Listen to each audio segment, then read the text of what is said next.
Welcome to another episode of the Quip Corner's Book Corner. My guest I have hosted several times, but I love it each time. You'll see her bio right after this.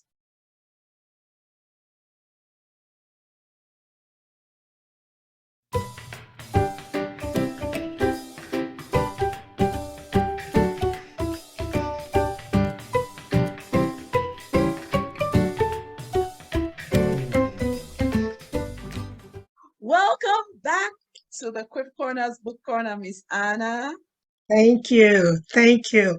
It's always a pleasure because you're such a gracious hostess. So here I am, and let's do it.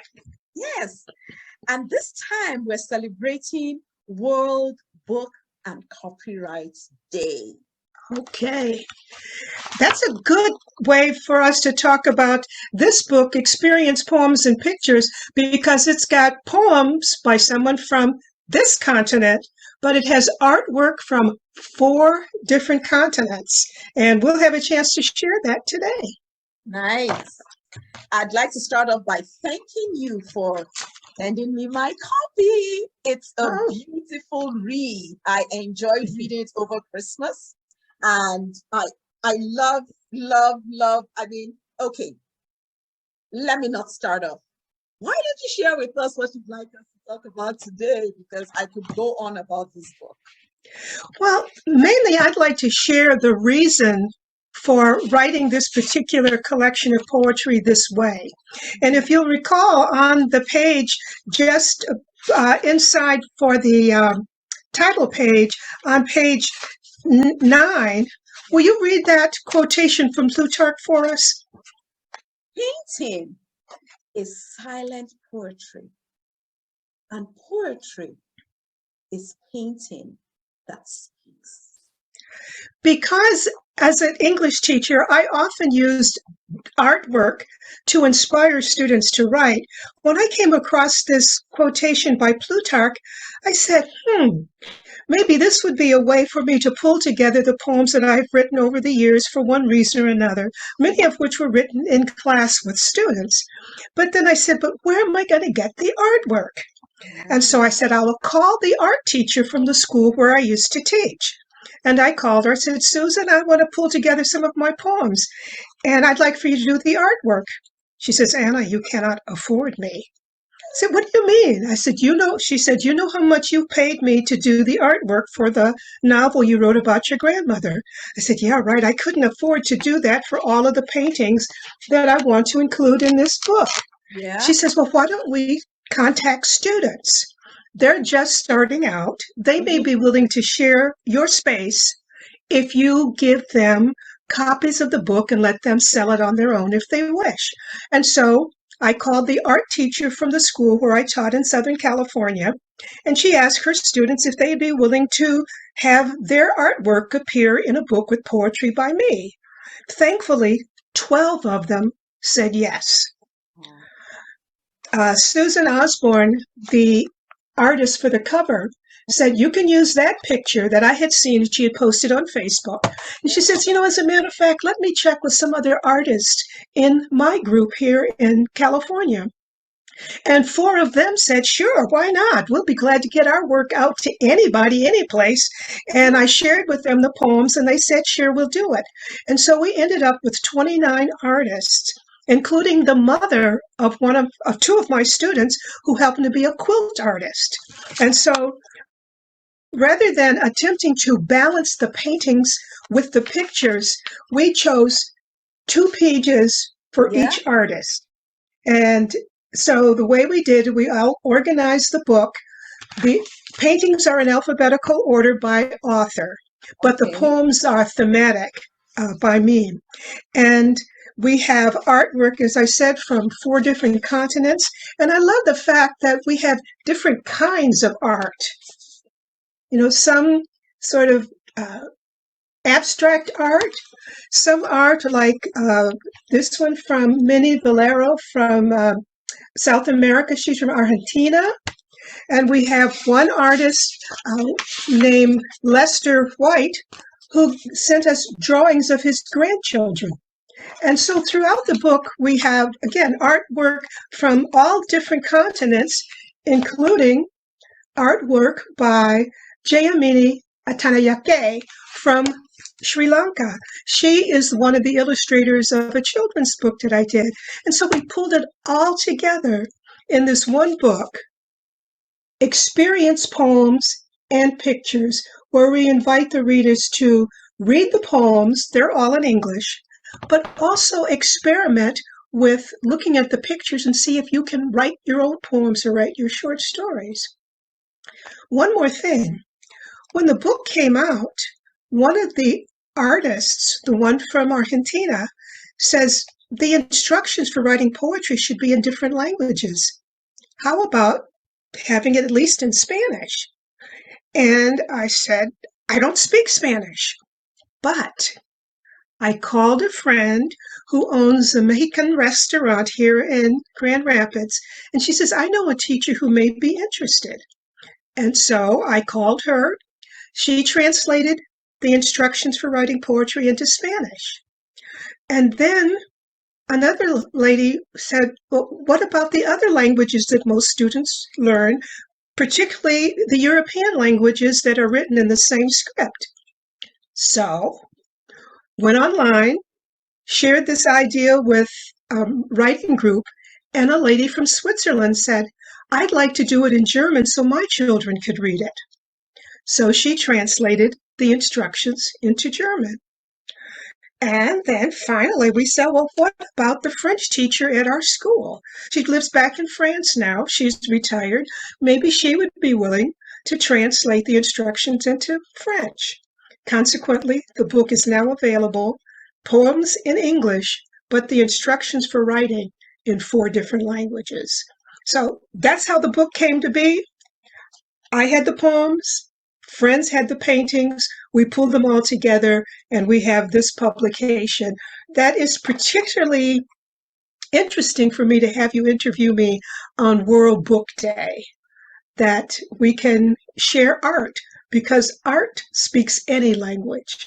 And so thank you for giving me this opportunity. Wow. Talk about a book for the world. I hope so. I hope so, yeah. The artist who painted the pictures of the families that I showed from Sri Lanka sent me a picture of her son reading the book. But he was just reading the pictures, looking at the pictures, and I said, that's how we're doing it. And the Spanish teacher who teaches AP Spanish says that she has her students use the book practicing their writing of advanced Spanish. And when we launched the book for the lady here who did the Spanish translation at the Mexican Historic Festival, a kindergarten teacher bought the book because she wanted her students to practice speaking Spanish. And so she would show them a picture, and then they would learn the Spanish words for what they saw in the pictures. And so from kindergarten students, 5 and 6 years old, to AP students who are 17, 18 years old, this book has turned out to be a useful tool for them, but also for me, way for me to share my poems. Wow.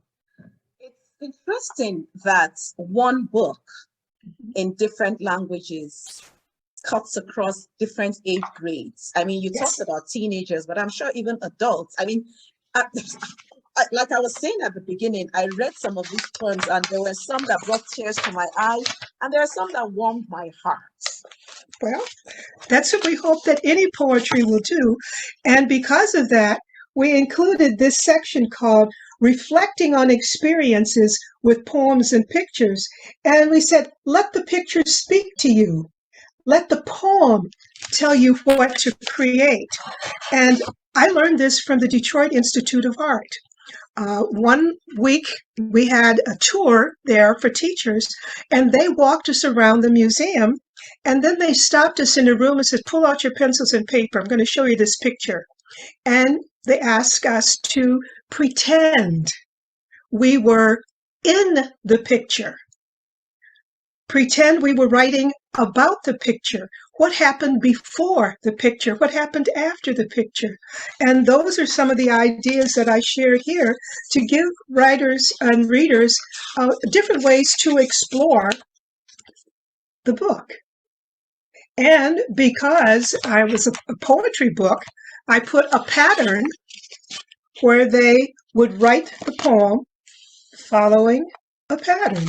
So those who need that kind of guidance, it's here. And say around the world, since a picture speaks any language, anybody can use it. Oh, I need to go back there because, like I said at the beginning, I have some news. I have actually started my poetry book. Oh, cool. I know, but I need to go We'll read the stay in. instructions. Okay. To make sure, I know what I'm doing. Okay. All right. We can meet offline to have a lesson on poetry writing. That will Okay. be greatly appreciated. Okay. All right.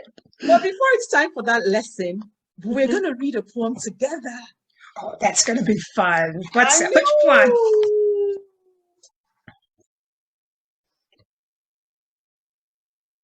I'm right behind you. Okay. One of the writing groups that I'm in, it's teachers who meet online once a month, and different teachers post prompts, and we try writing a poem from that prompt. And one time they asked us, if you could talk to someone from history, who would it be, and what would they say? And I'm saying, well, we're talking about poetry. What woman poet from way, way back do I know about that I'd like to speak to? And I thought of Phyllis Wheatley. Very quickly, Phyllis Wheatley was an enslaved child. At 8 years old, she was brought to the United States, and a family in Massachusetts bought her. And they found out that she was very bright because she was following the lessons of the daughter. And this young lady learned French, Latin, and Greek. And she published her first poem when she was 15. And the people there did not believe that she could do it. So they took her to court because they thought she was pretending to be someone she wasn't. In court, they challenged her in the different languages. She knew them, and so she could respond to them. And so this is what Phyllis Wheatley told me in my mind. And this is the poem I wrote called Phyllis Wheatley Told Me. She said, when they challenge your intellect, girl, fight back. When they say, you didn't write that, I said, really? What does it lack? They shouted right back. It's because you're black. Blacks can't write like that.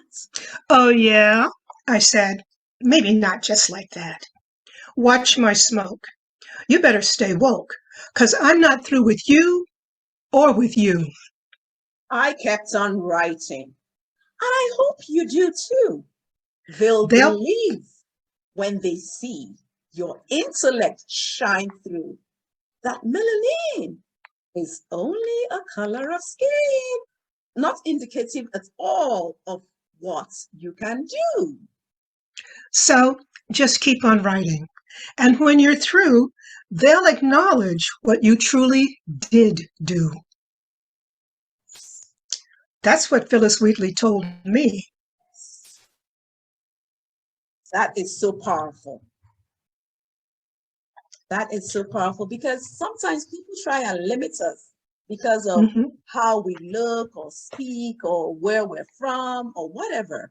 But there's so much within us. There is. And I'm hoping that as people watch your program, listen to the poem, that they too will be encouraged, not necessarily to write poetry, but keep doing what they're led to do. Follow the leading, the guidance of the Lord, who has given each of us a talent, each of us a skill, that they'll keep on writing or whatever it is, and people will believe when they see the intellect shine through. And as the line of the poem says, melanin is just a color of the skin, not indicative at all of what you can do. And we're hoping that among the poems in here, that will be one that will speak to whoever listens to this show this time. Thank you. I'm sure it will. Thank you once again for joining me in the Quip Corners Book Corner. We have all the information on how people can get copies of your books. So we'll put that below. That'll be a good thing. That way I Yes. may be able to afford to pay an artist like Susan Osborne, who did the cover of this book. Yes, all Thank you. good, all good. Well, thank you again for joining me in the Quip Corners Book Corner, Miss Anna. It's always a pleasure. But again, thank you for having me. I do appreciate your allowing me this time to share my work with your audience around the world. You're most welcome, ma'am. Told you.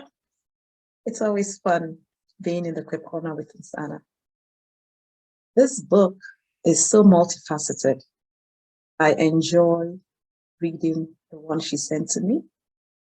Get your copy and send it to people in different languages too. See you in the next episode of the Book Corner's Quip Corner.